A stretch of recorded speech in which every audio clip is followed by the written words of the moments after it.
like at a time where if you're doing a commercial, you have to go to a different country to do it. Right. Because people used to not want to be sellouts. And if you were a celebrity and you were doing a TV commercial, you'd go do it in Japan or somewhere because you don't want people at home to see it. Right. To know that you're taking so money desperate for that. money. Yeah. And now it's like, yeah, sell out as much as you can. Yeah. You can be a literal billionaire. You can be the biggest recording artist in the world, but you're still going to do ads for Candy Crush. Yeah. Like, oh, Katy Perry's hawking weight loss gum or something like that. Ryan Reynolds selling crypto. Yeah. You're in every movie. You make, what, like $6 million a movie, and you have to sell just everything all the time? Yeah, like you're already everywhere. You need more money? That's what everything is. All podcasts now are all just people who are already rich. Yeah. All commercials are super rich and famous people. Voiceover in cartoons, it has to be an established big name already. Voiceover actors and like commercial actors, where do they get a break now? True. Now it's going to be, I don't know, Anthony Hopkins selling you an app. I want Ian McKellen crypto. That's what I'm going to buy. Yeah, I can't remember what it was. Oh, like all the stupid phone games. It was like Jimmy Fallon. My ad on TikTok the other day was Jimmy Fallon. I was like, just stop. Just go do your thing. You're so famous. Yeah. Let someone that's not a name do something. Yeah. And I'd like to mention, welcome to I Love This, You Should Too, a podcast run by two nobodies and just us. No big network here. No. Just two people recording in their kitchen. Yeah. For free. For free. So maybe go tell someone to listen to this and not Reese Witherspoon's takes on the NFL. Although I'd kind of listen to that. I feel like she knows what she's talking about. I don't know. We'll see. I'll listen to that and report back to you. Okay, great. But welcome. Wait, is that a real thing? Because I kind of want that. Probably. All of the things I said I made up, but any one of them could be true. True. Yeah. I bet they're all selling crypto. Oh, probably. Do you sell it? That's how I know something's a scam. If you need a commercial for currency, Yeah.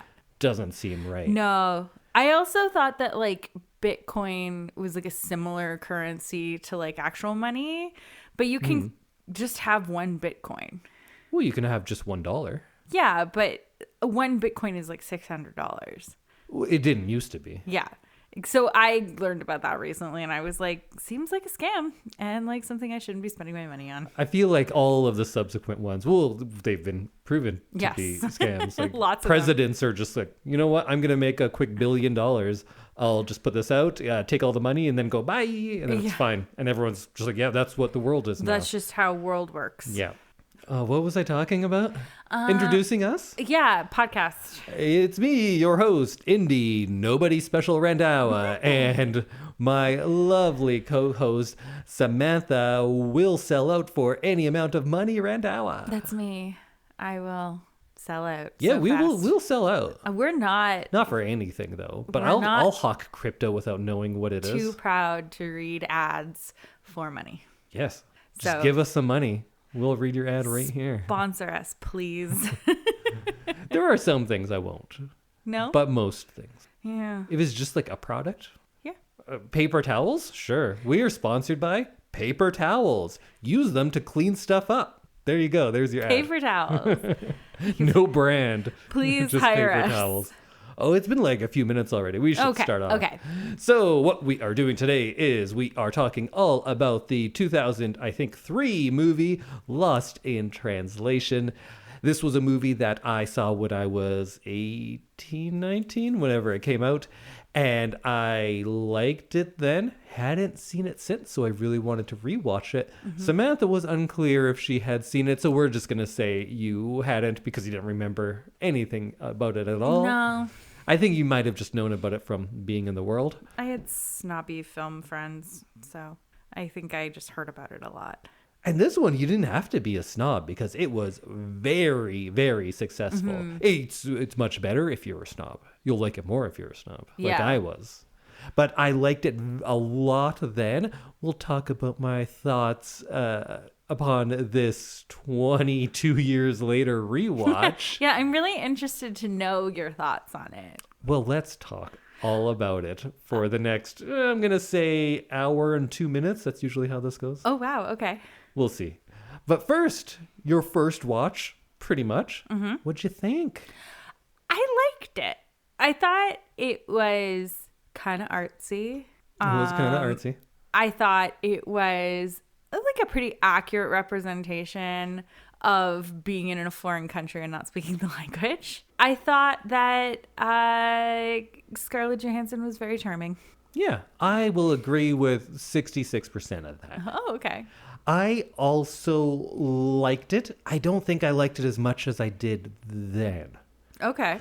Although I'm not sure. My mood on this movie is changing throughout the day. And I think that's one of the interesting things about it is I liked it more the next day. Oh, once you had time to kind of like percolate? Maybe it's that. It's not that I thought things out and figured things out. Mm-hmm. It's more that a lot of independent elements of this movie I didn't care for. There were a lot of things that I thought weren't great while watching it. Mm. And early on, I was thinking, like, is this even good? And 2 days later, I'm like, no, it might be great.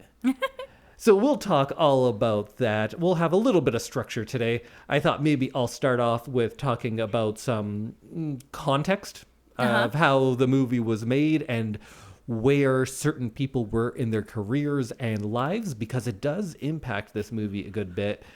I want to talk about the themes, or perhaps just theme of the movie. I want to talk a bit about how they are disconnected, disaffected people and looking for those moments of connection, and how that is present throughout, of course, the two performances, but also in the style of the movie and how things are shot. Okay.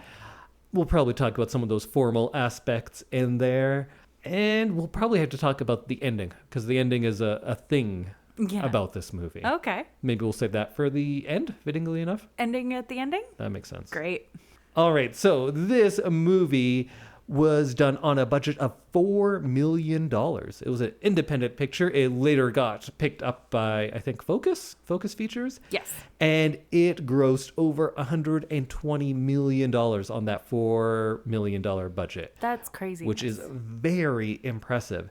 And upon this rewatch, I completely understood why early pretentious film student Indy liked this movie and why I would like it now. Makes perfect sense. There's a lot of things that I like in a film. How it got that popular in the mainstream is very surprising to me. That many people saw this movie in theaters? Yeah. It was huge. It was a very successful movie. And it's a lot of money to make. Doesn't seem like the type of movie that usually is. Yeah. It's very slow. The ending is ambiguous. There's not like a real love story. Bill Murray was the big name, but he wasn't a huge draw at the time, I don't think. Right. It's 2003, so he's kind of on this resurgence with doing Rushmore and maybe Tenenbaums around that time. So he's doing those Wes Anderson movies, but those also, that's pretty niche. It's not huge, and this broke through. Sofia Coppola is coming off of Virgin Suicides, a movie I loved, not big. And Scarlett Johansson had done Ghost World. She'd done some movies as a kid, but I don't count those as much, really. Like, teenage her is kind of the career path that I'm familiar with. But Ghost World also very good. Not huge, though. Yeah. So it is very impressive, and I think kind of confusing that this movie did so well at the box office. Yeah. Interesting for such a small film, like budget-wise, I guess. It's not like small.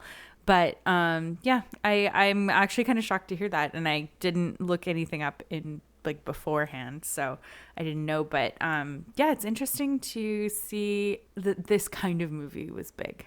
It did well at the Oscars. It had 4 nominations: Best Picture, Best Director, Best Actor, and Best Original Screenplay. Wow. And it won for Best Original Screenplay, which is kind of funny because it didn't really have a script. A lot of it was improvised.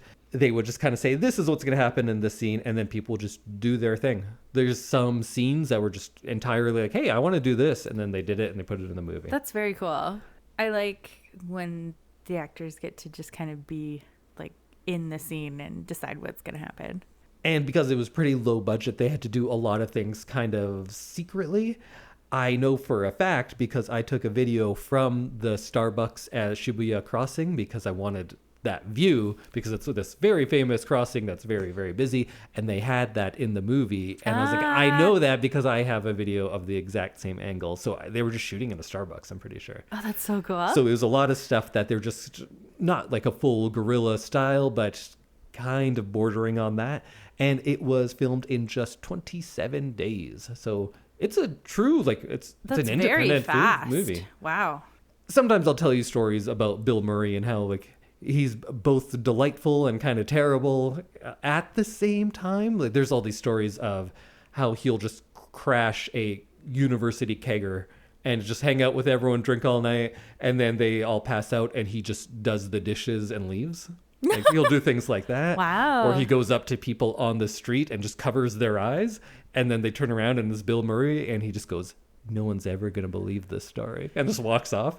So he does like fun things with his celebrity, but he was also like a kind of egomaniacal, as a lot of celebrities will be, and that kind of can affect their performance on set. But one interesting thing was, for many years, definitely for this movie and still today, he doesn't have an agent. So if you want to cast Bill Murray in something, you call a 1-800 number, and you just leave a message and you pitch a movie to him. And he just like picks up his messages and listens to them. That's how he chooses all of his projects. That's madness, but I love it. But the number is also hard to get. So it's not just out there for anyone to get it. So I'm pretty sure Sofia Coppola got it from Wes Anderson. Because Wes Anderson had worked with him. She's wrote this script for him. That character was written for Bill Murray and no one else. I'm not sure if it's true or not, but she did say that if she couldn't get Bill Murray, they wouldn't have made this movie. Oh, wow. That's like a pretty... was for Bill Murray. Yeah. And I think with good reason. I think he's a good fit for it. I think so. But she calls for months, leaves dozens of messages, and she's not getting any response. So she is, of course, Francis Ford Coppola's daughter, who did the Godfather movies and kind of knows Al Pacino. So she calls Al Pacino up and says, could you call Bill Murray and tell him to call me back?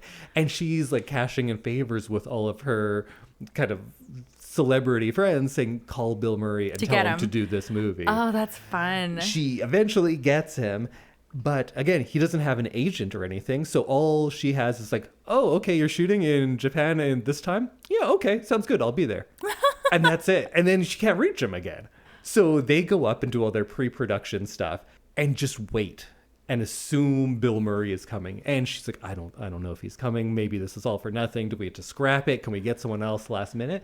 And then he just shows up because he's like, yeah, I said I'd come on this day, and here I am. I'm a professional. Yeah. I'm an elusive professional, but I'm a professional. Maybe eccentric. Yeah. A little eccentric. Yeah, I could see that. So I think that's real funny. Sofia Coppola, I have a tumultuous relationship with because I really like some of her stuff, and I really disliked some of her stuff.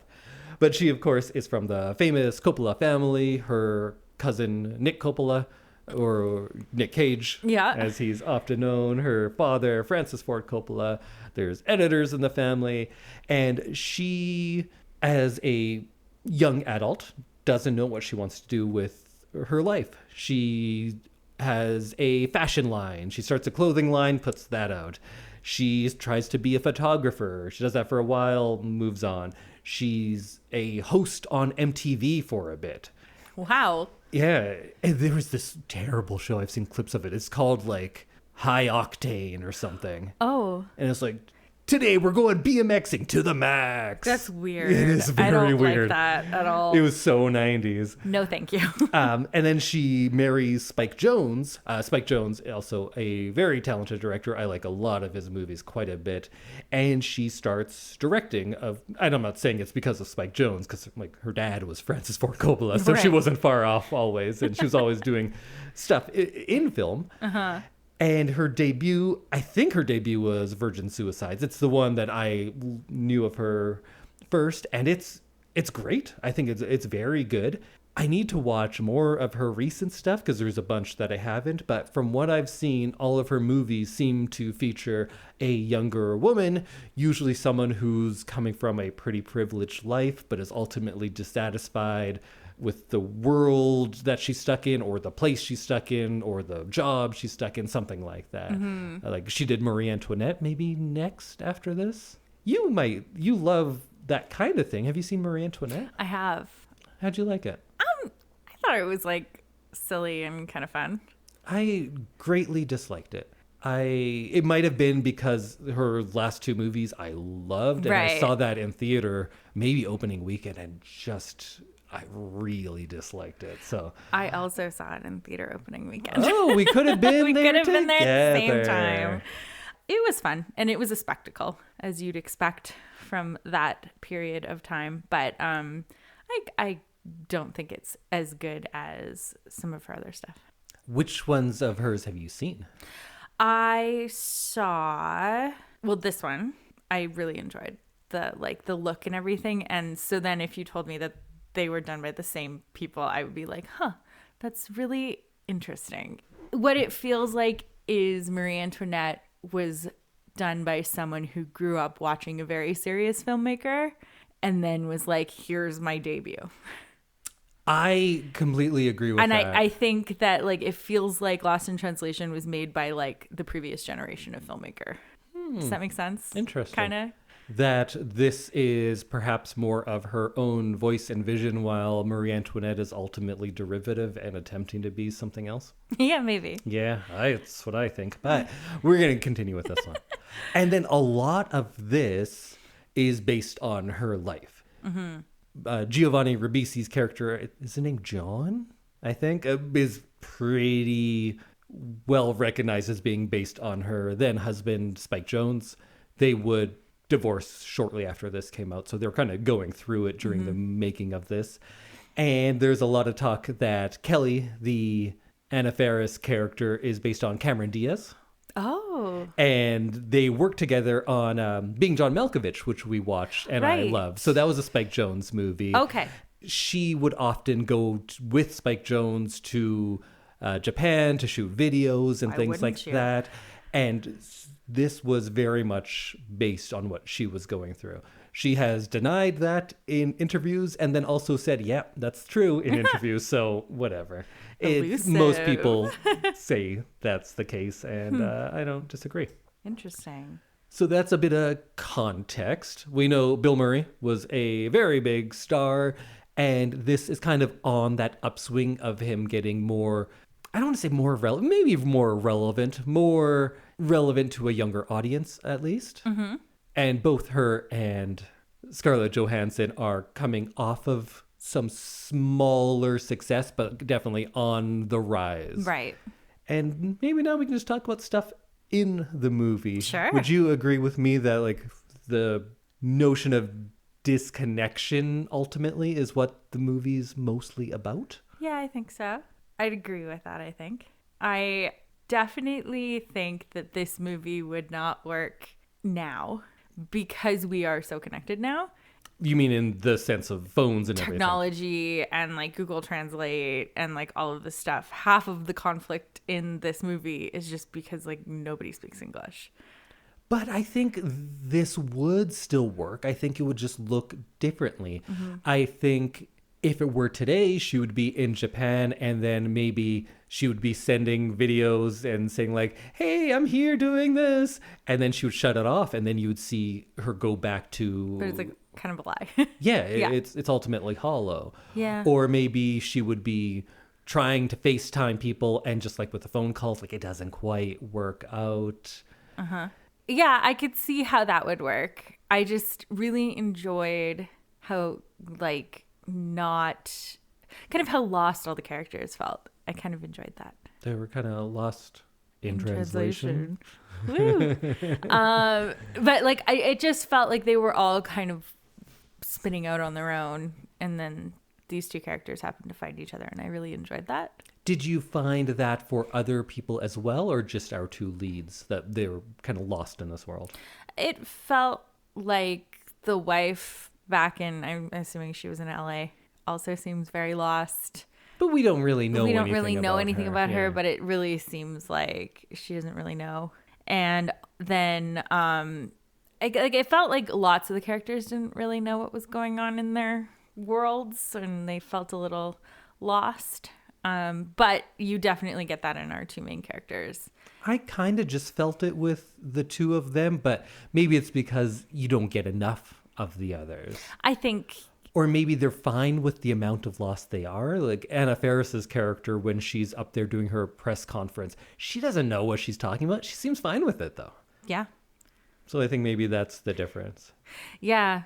Both, I'm going to try very hard to call them by their characters' names because I always revert to actors. And this is not Bill Murray and Scarlett Johansson. I have the cast in front of me. Well, I think I only need the two. Bob and Charlotte. So Bob and Charlotte are both in, I guess, troubled marriages. Yeah. And I think they're both facing a similar crisis of identity in that they don't know what it is anymore. Mm-hmm. Bob was once this A-list celebrity, and now he's doing commercials in Japan. And now you look at that and like, cool, yeah, that's commercials amazing. are the height, but that wasn't the case. Getting to go to Japan to do it? That's awesome. And Charlotte hasn't yet established that. She's still kind of unclear on how to create this identity for herself, mm-hmm. how to do it, and then what it ultimately should be. Maybe she was relying a little too much on it being with her relationship and marriage, and then that's not it. She doesn't even seem like particularly like the guy, mm-hmm. and she's kind of lost that way. And then you get both of them are awake all night, and it's that special kind of disoriented insomnia mm-hmm. that you only get from traveling to the other side of the world. And that works to exacerbate the feelings of alienation and disconnection to the world that they're living in. And I think putting that in about how they're always meeting in the middle of the night and can't sleep, mm-hmm. that definitely adds something to it for me. Yeah. This movie takes place at night, mostly, mm-hmm. it seems like. Because they can't sleep. And yeah, I think I agree with you that insomnia and that like weird schedule you end up being on when you fly to the other side of the world, it's interesting, and it's its own kind of loneliness. And there's something about the night that is just fundamentally different. Mm-hmm. Everything feels different. Oh, you know what? They're watching a scene on TV. Is it from La Dolce Vita?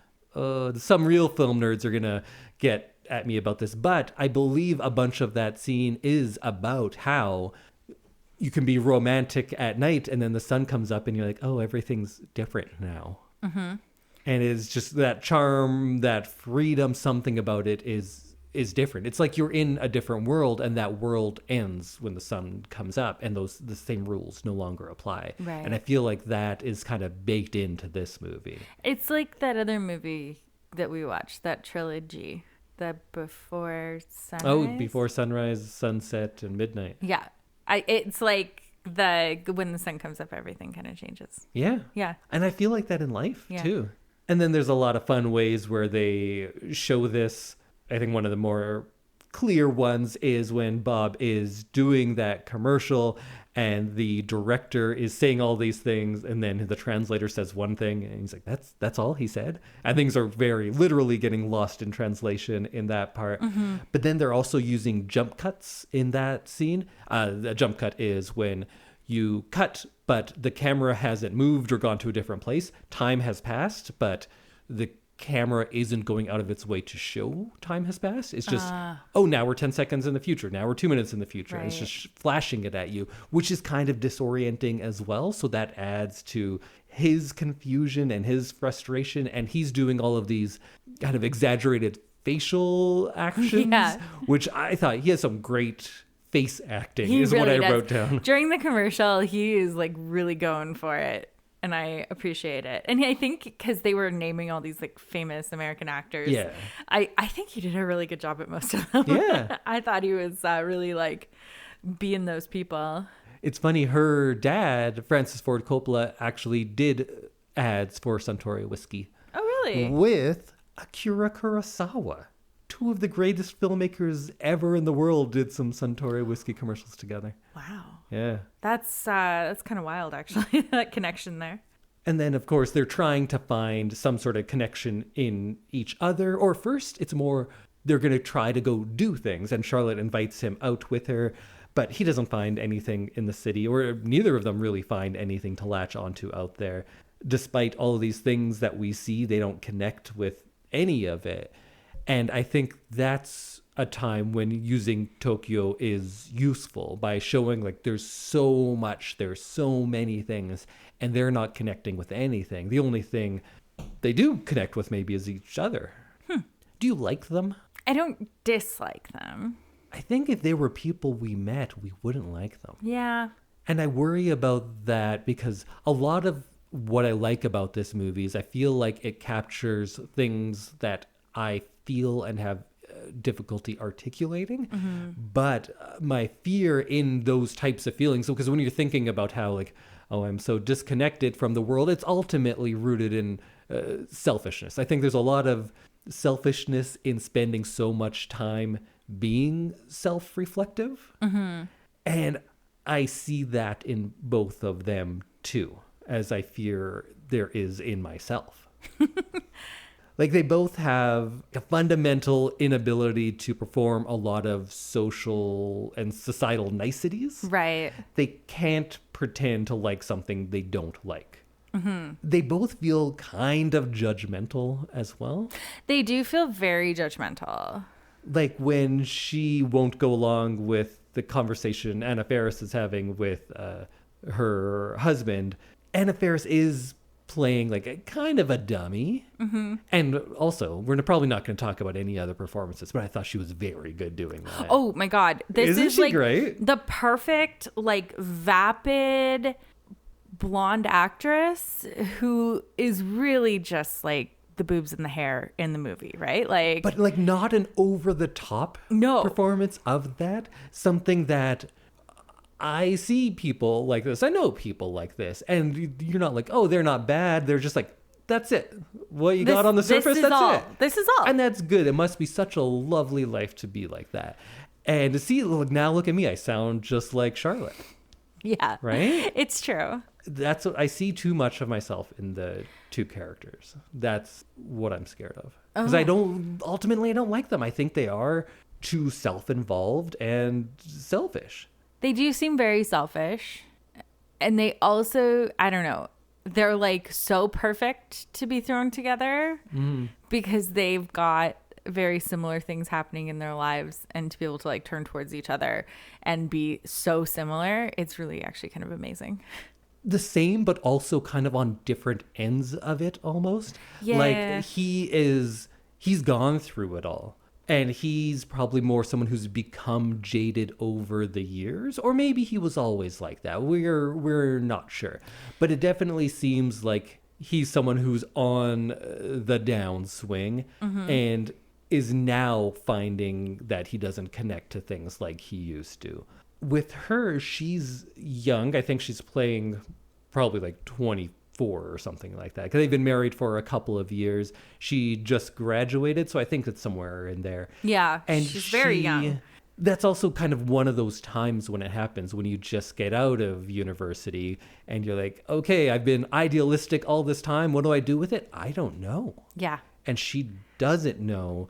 And I really do like those times when they talk about that, and he almost gives more like fatherly advice that like, you're not hopeless, it can get better. And we don't see too much of that, and I guess we don't want just speeches, because this has very little dialogue, really. Yeah, it is like it's a very quiet movie. For a movie of just two people talking, they don't talk all that much. No, they are just kind of enjoying each other's company. And I think it's perfect casting that Bill Murray was that role, because he has this sarcastic cynicism to him, just in every performance, essentially. But also there seems to be like a little bit of that, like the fool's wisdom. Was that too Shakespearean? Like he knows what he's talking about. Right. And he maybe masks it with humor. And he seemed like the perfect actor to play this role. And I guess it was written for him, so that makes sense. And she is that kind of disaffected person, but I feel like she has hope. Yeah. Right? She can find that thing still. She's looking for it. Maybe she's more actively looking than him as well. Yeah. And when it doesn't work, like when she has that phone call about like, I went to this monastery and I didn't feel anything. She sees that as a flaw and is maybe more active on it, while Bob is, oh, I don't feel the same way with my wife anymore, so I'm going to sleep with the singer. He's not actively trying to improve like I feel that she might be. And perhaps that's the good thing about the two of them meeting, in that he will be kind of revitalized in meeting someone like her. Yeah, her youthful enthusiasm does seem to kind of revitalize something in him, and he becomes a little less world weary. Yeah. Which is kind of how he begins the movie, of like, yeah, okay, I'm going through the motions. Gonna go get some money by doing this commercial, and like blah blah blah, blah, and just like really like kind of sad. He's like seems sad, but he's also kind of a sad person. Yeah. And then she gets in there and like kind of revitalizes his like life a little bit, and he finds joy again. Does he? I mean, he seems to kind of enjoy being yes, that's true. That's in the world again. Maybe joy is the wrong word, but he starts to kind of enjoy being out and around. Or just with her, at least. Yeah. Maybe not the being out and around, but wherever she is. Yeah, I agree. I was talking about that one scene and the jump cuts that kind of add to the disorientation, but there's a lot more that adds to the isolation that I liked a lot. Like those ones of Charlotte when she's in her hotel, she's kind of looking out over the city, and she's often framed within a large window. So she's both confined in something, but can see that there's so much out there, and she's separated from it by the window. In general, there's a lot of shooting through doors and windows as like a good visual metaphor, in this case for the insignificance maybe she's feeling, or the detachment to all of that she's feeling, because she's so high up that you can't really even see people. Right. You know they're out there, but she doesn't have any connection with them because of the literal distance in this case. And there's a lot of use of natural light in those scenes. She's lit by the world outside, but usually when we see the outside world, it's much more artificial. It's a lot of neons, it's a lot of bright lights, it's glowing bullets from an airsoft gun. Right. It's all that kind of stuff. And then on the other hand, you'll also then have the hotel bar, which is much more warmly lit, not natural like it was in the hotel room, but very distinct from the outside world of Tokyo. How did you like the pacing of this movie? Because there's a lot of movies I bring to you that are similarly paced, and you usually don't care for those. It was slow, but I feel like the amount of things that you see in this movie, like we've watched other movies that were slow, that you don't get as much like scenery in it.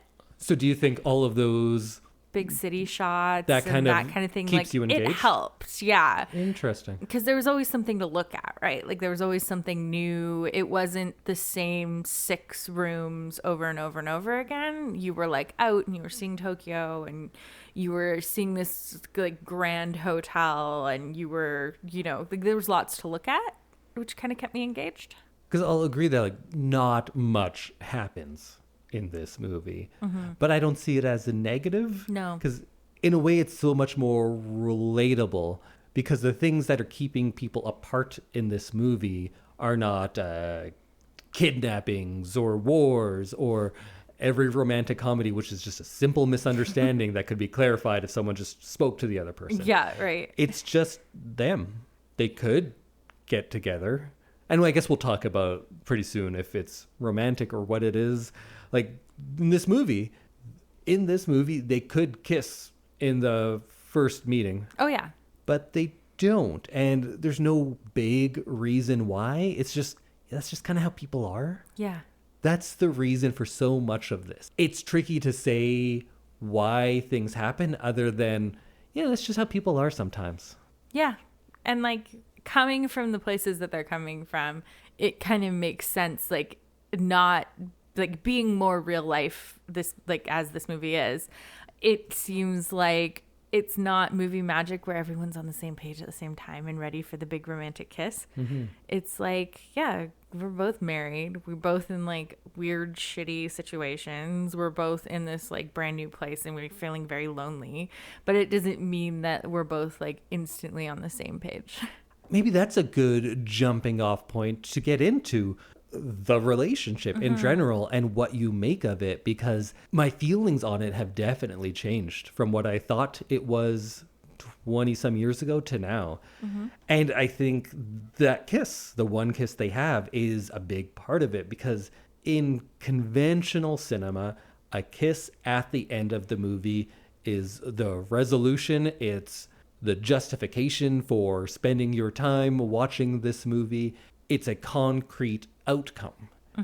And in this type of movie, it's ambiguity, perhaps? Yeah. So what did you think of the kiss, or just what did you think of their relationship? How would you categorize it?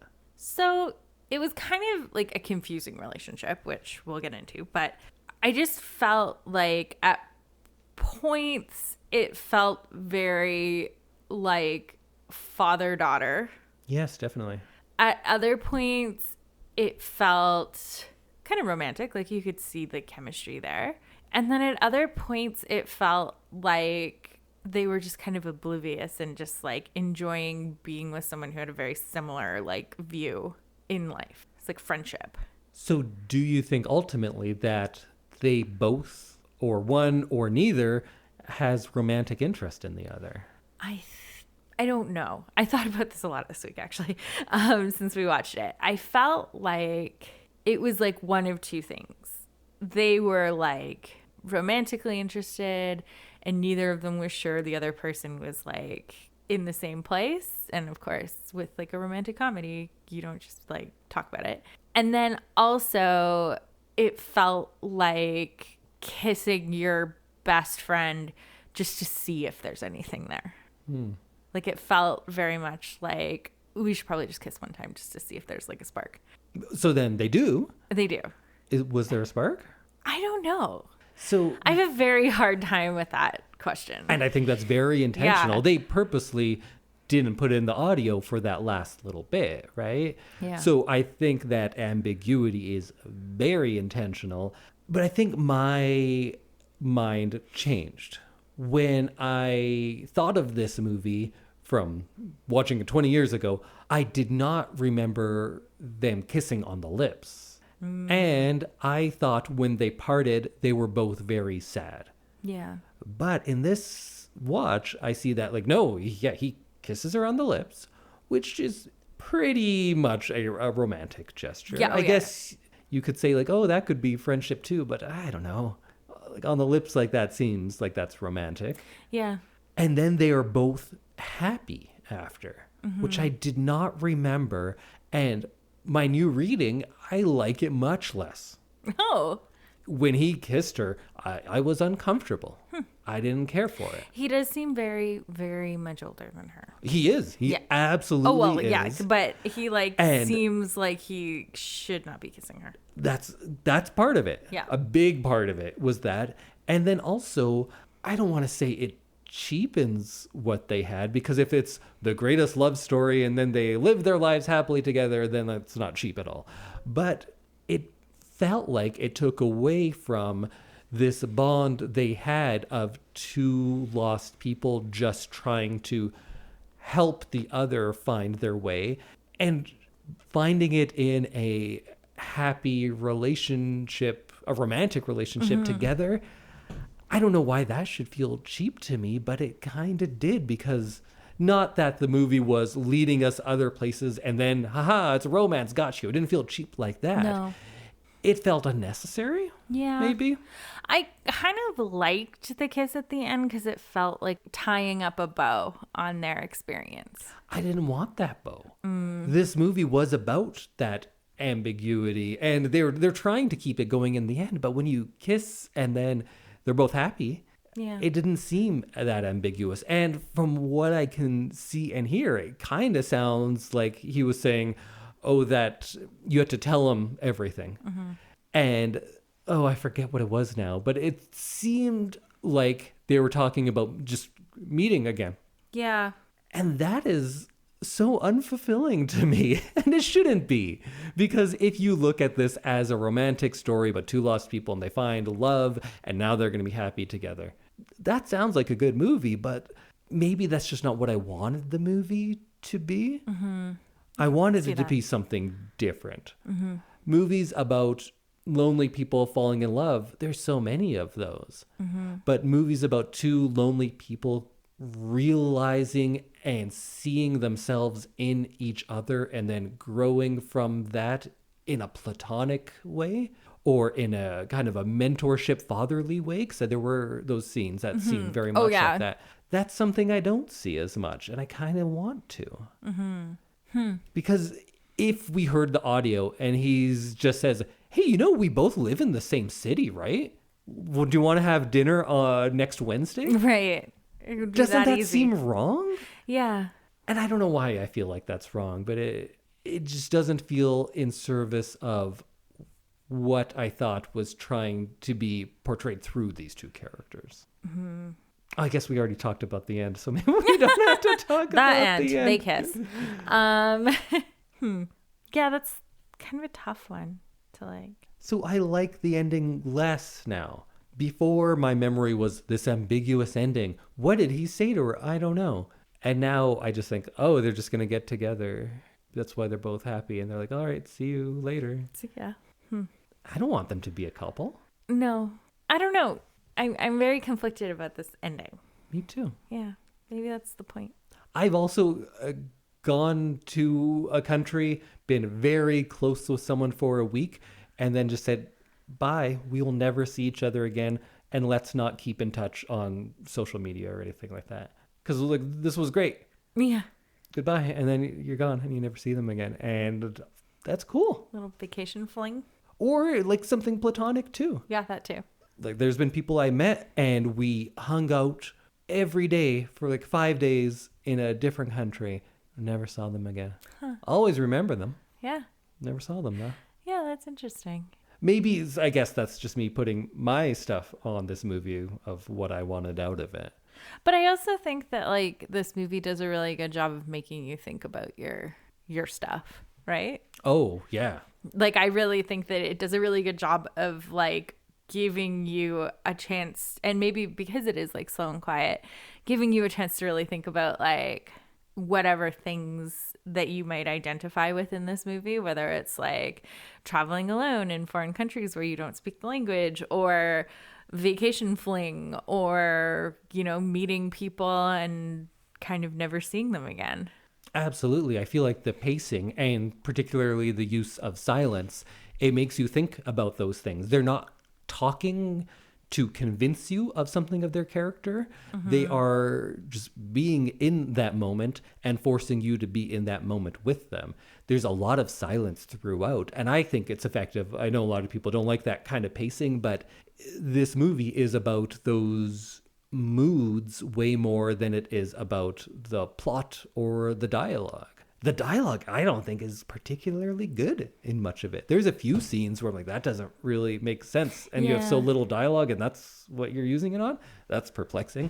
But it's in those silent moments. So much so that at the end, they have the big romantic scene where he comes back and they don't even tell you what he's saying. Yeah. They keep silence there to make you put everything on. Put your own Put your own stuff in there. But I think I spent too much time like looking at their faces and being like, oh, I'm not going to put my stuff on there. I think you already put stuff on there. I also heard, I'm not sure if this is very true or not, that it was meant to be heard. Mm-hmm. And then they couldn't hear it. And rather than normally you just ADR that in. Just dub it in. And she's like, oh, this works. Let's go with that. So it was kind of a happy discovery. Yeah. Yeah, this movie is interesting because it really does make you think about like your own life while you're watching it. And we already jumped to the ending, so we covered that. But just in the relationship part of them, and relationship in whichever sense they have a relationship, I loved that it was a slow kind of rollout of that relationship. They see each other a couple times, and it's just like a sentence or two. Like it takes time to build. I wanted it to be platonic, but the last kiss made it seem romantic. And then also when Charlotte she seemed jealous when he was with that other woman. Yeah. Not just like, if she was disappointed in him. Yeah. I could see that as being a friendship thing, but it seemed more bordering on jealousy. I'm not sure though. Yeah, that was kind of a weird moment because it kind of felt like both. Where she was like, we could be dancing at a club right now, but no, you're busy. Never mind. And I liked that they're not having the best time together. Mm-hmm. It's better than anything else they got going, but it's not like a day out in Roman holiday. They keep doing it though, and they keep trying. And I really appreciated that they just go out and they're like, yeah, this was all right, I guess. But it's about there's more of those silent moments that they have together. I love the scene when they're in bed and he says, you're not hopeless, and they're not making out, but he's just kind of touching her foot. Mm-hmm. There's just like the slightest bit of connection. Yeah. Yeah. It was a confusing relationship. Mostly, I loved the quiet moments of them in the hotel. I loved how the hotel stuff was shot, that lighting. And I think since it is a lower budget one, they're probably using a lot of available lighting, the actual lights there. And when you go into the street stuff, it's so much harsher. And I think that's intentional to have it be a dissonance of their own kind of safe space. That Park Hyatt is it's like a liminal space. It exists only as a transitionary point in their lives, not just between their hotel rooms and the outside world, because those are really contrasting. But they have this shared space at the bar that seems to be a safe space for them as they transition to different points of their lives. Mm-hmm. And then through doing that, they're more free to explore themselves, but with someone else. It seems like it's more of a story of self-discovery than love. Or maybe that's just what I want it to be, and that's why I didn't like what I think is a romantic turn at the end. Yeah, I feel like self-discovery for sure. I feel like, God, I'm going to bring in some like ridiculous media here, but Let's do it. I feel like, so we're watching Wife Swap right now. And I feel like a bunch of the people, like the wives, talk about how they like... Sorry, just a quick thing. Wife Swap was a reality TV show that went to many different countries, but the premise is there's two families, and the wives literally swap families. It's not a show about having sex with another wife, but rather usually more about the mother aspects and showing how they get used to certain routines, and then they're bringing that to a different family and the differences between these families. And like getting... when they go back to their families, you get this like relief and this like kind of renewed vigor for like how much they love their family. And I felt like that's something that happens in this film because they're really out of their element in this new country and everything. And then they don't have those ties to home around them while they're also away. So they have this kind of environment to like experience something new and something different. And then like I kind of felt like the kiss was like a thank you for revitalizing my life as I go back to whatever it is that I'm going back to. I like that better. Yeah. I like that better, but I just don't see it on the screen as much. Yeah. I would prefer if they did something to make me... You know what?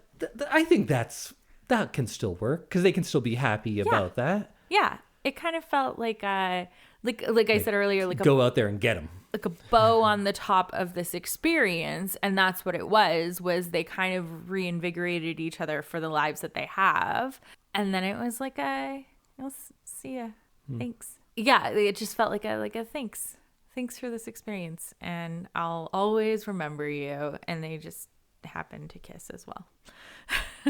That's kind of how it felt to me. But wife swap and Lost in Translation, similar content. Yep. Well, we got through a lot of the stuff I wanted to talk about pretty organically. One thing I did want to say is representations of Japan in film. I usually hate them. I kind of did in this one too, because this movie is both like kind of a love letter to Tokyo, but also kind of exploitive of it as well. Mm-hmm. There's a lot of the standard stuff you see. Oh, it's so crazy here. People are short. Their accents are different. Ha ha ha ha. It was that, but also I don't love this idea of Japan being like, oh, it's so cool. It's so different. And that's like a good thing, but it's such shorthand for a lot of movies, particularly of this time. It still goes on, though, of like, wow, everything's crazy over there, huh? And you know what? It's not. Yeah. A lot of the things we think are so crazy about Japan don't happen in Japan. No, it's just different. It's like everywhere else. Yeah. It's a big city. That is true. And there was good use of using this big city to reinforce all of those things about how they are lost because they are seemingly literally lost. They are isolated because they don't fit in, and it's so vast and it can overtake you. So I liked all of that stuff, but I'm no expert on Japan. I've been 3 times. It's just another place. It's a great place. I love it. I really do. Oh, yeah. But I don't like this. I think it's just of anywhere. There's so many movies where like, oh, we'll go to India. It's so spiritual there. And like all of these things. I'm like, places are just places. Yeah. You can be spiritual at home. You can be spiritual anywhere. Yeah. You can do it in Japan. And I'm not sure if it's intentional that Coppola, the writer, is calling attention to this. But when Charlotte says like, oh, I went to this monastery or a temple and they were chanting and I didn't feel anything.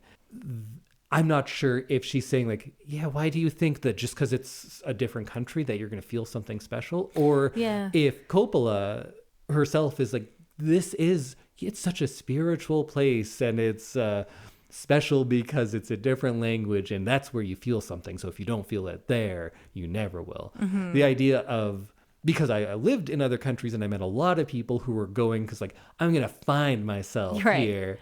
And I got real sick of those people. So when I see it in a movie, I guess that's another personal thing, but it got a little annoying. And then there were some times where it was just kind of racist too.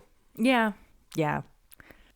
Like, why do they switch their L's and their R's? Yeah. It's a different language. It's a different language. They don't have R's and L's. They have one sound that's in between the two. So when we say them, they're not hearing the difference, just like we do with their language constantly. Exactly. But don't be a jerk. Any other things? I didn't talk about formal stuff. Do you want me to just rip through a few? Yeah, rip through that formal stuff. Do you have anything as far as the look and sound, the formal elements of this that you found particularly interesting? I think I already talked a little bit about it, but I did like how much stuff this movie gave you to look at. Mm-hmm. It's like the fancy hotel and how different it was from being on the street in Tokyo, and then how like busy but also how calm some moments were, and like the juxtaposition between them. Yeah, I think that worked well to help create that isolation, because you have that busy city and then you'll be a quiet hotel room when she's just looking out over it. And then there's like the physical isolation because the hotel, it's on the 52nd floor, I think, bar. So, yeah. So they're so far out, and it adds to the isolation that way. There's a lot of mirrors, which is, I think, pretty self-explanatory that they're doing a lot of self-reflection that way. There's a lot of muted tones, especially in the clothes. For a movie that's so bright when it shows outside in Tokyo, especially at night. What did you think of Charlotte's wardrobe? I thought it was very much a 22-year-old trying to seem like an adult. Because she's clearly attractive. You'd think you're a young person, you're out in a big city. You'd think she would go for bigger statements, maybe. You know who dresses exactly like this is Sofia Coppola. Oh, really? And it's just Sofia Coppola. I think that's when I was trying to figure out, like, why would she wear this? And why? It's just so many of those sweaters, and it's fine. There's nothing wrong with it, but it's interesting for someone in their early 20s who's, I think, traveling around the world for the first time and going to all of these places, that it's very reserved, but maybe classic could be a better way. Yeah. But she dresses just like Sofia Coppola. That's funny. Yeah. I think I stand by the fact that she dresses like a 22-year-old who doesn't know what she's doing with her life and wants to seem adult on this trip with her husband. And I feel like I understand that feeling. I have a bunch more on my notes, but I don't think we need them all. What do you think? Are we about done on Lost in Translation? I don't know that I have much more. This was a fun movie to watch, and I think that it's kind of special in that it really makes you like sit back and think about your own life, and like maybe it'll spark some memories of things that you kind of forgot, because you never know what's lurking back there in your brain. Oh. Whoa. What about you? I like it, but while I was watching it, I wasn't sure I did, because I think it is about capturing those moods more than anything, and I think it does a good job of that. I fear that it is speaking to me because there are so many things in my own life that relate to this. Like, I spent a lot of my adult life in countries where I don't speak the language or know anyone, but I always kind of enjoyed the fact that being in a place that is so different is isolating. I found a lot of peace in that, because I enjoyed the isolation of being in a large city, because you have so much going on, but you can disappear into cities like that. You're just another face. And I found that kind of liberating, and I enjoyed how it forces you to be introspective and reflective. And it seems like both of these characters were put into that space but weren't ready for what they found when they had to be introspective. And then that leads them to finding some solace in another person, because maybe when they were looking inwards, they either didn't like what they found or there just wasn't anything. It kind of seems like with Charlotte, there was like, I just don't know. I don't know. I don't know who I am. Yeah. And she's never been forced to come to terms with that before. Yeah. And this movie doesn't give you a blueprint of what to do when you're in that place, but it does kind of show you the universal nature of being in that place. Or maybe not universal, but that it happens. And seeing a not necessarily complicated, but definitely a complex emotion to show in film, to see that is something that someone who has felt that or has experiences with that can latch onto. And maybe that's what made this movie so popular. Not that it was doing new things with lonely people in a foreign country, because that's not new at all.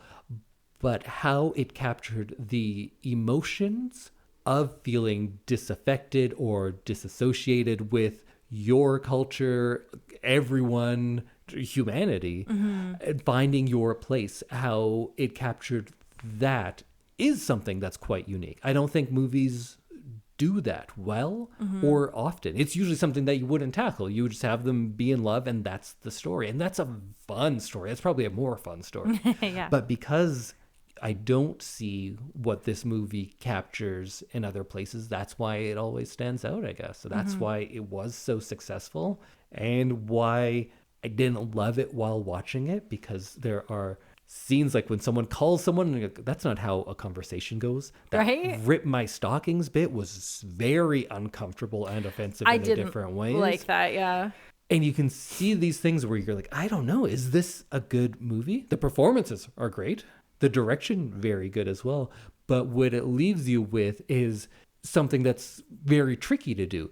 That showing isolation doesn't need to be isolating. To find connection through isolation, maybe that's you finding it with the movie or them with each other. It's a contradiction in terms, and I think very complicated to pull off, and I think Coppola pulls it off here. So I like this movie very much still. Good. I'm glad you like it still, because it was a good one. Well, that wraps up our talk on Lost in Translation. Hopefully you speak English and none of this was lost in translation. Whoa, I didn't even think about that. Yeah, well, they probably wouldn't be listening if they didn't. Oh, yeah, you're right. Although maybe it's my thick accent that is difficult for them to hear. I got told so many times, they're like, oh, well, you have such a thick accent, people can't understand you. Like, people hear because they just see the color of my skin and just say, you have a pretty strong Indian accent. And it's, I really don't. You really don't. I have very non-regional diction of a English teacher is what I have. But anyways, next week we are going to rebroadcast a classic. It'll be a surprise, but it'll be good because we are real behind on getting stuff done. Give us a break. It's free and it's every week. It's free and it's every week. Give us 1 week off. And we've never missed a week. And I'm not selling you insurance or crypto. Yeah. Yet. You're a crypto company that wants me to be a shill. We're open to it. You can pay me and I will, but I do not take payment in crypto because I don't believe it's real. Real money, please. Money's also not really real, but enough people bought in that it is now. Well, yeah, it gets That'll be for our next podcast. That's for Indy our Against Society. Money podcast. Indy takes down capitalism. Yep. Okay, we'll see you next week, everyone. See you.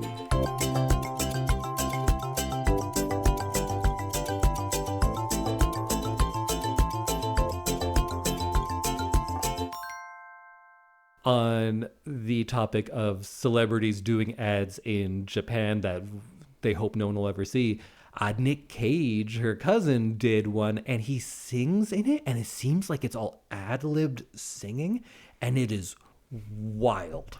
You should look that up. Okay. Find it. It's for pachinko. Oh.